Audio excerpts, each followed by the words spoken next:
665 666 काहे के पूरा मेहनत कर का कुछ विशेष बा का हीरो बने के बा। हाँ 4 बीघा खेत के भोजपुरी पिक्चर में हीरो बना। अपन है पेटवा भीतर कर बतावे है मर्दवा ई पेट नहीं है सीना है सड़क के नीचे आ गइल बा।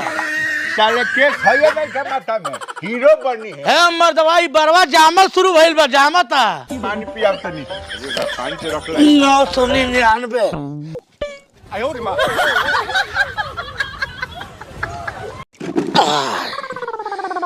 हाँ पसीनवा गाड़ के रखी ले देखी कितना भइल बा।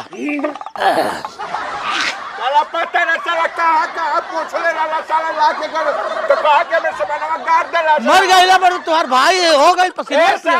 भगवान चाहिए नो एकर बदला फेकुली है जा मर्डर करवा दिए मर्दे हमार जान बुझ के कइली है। साले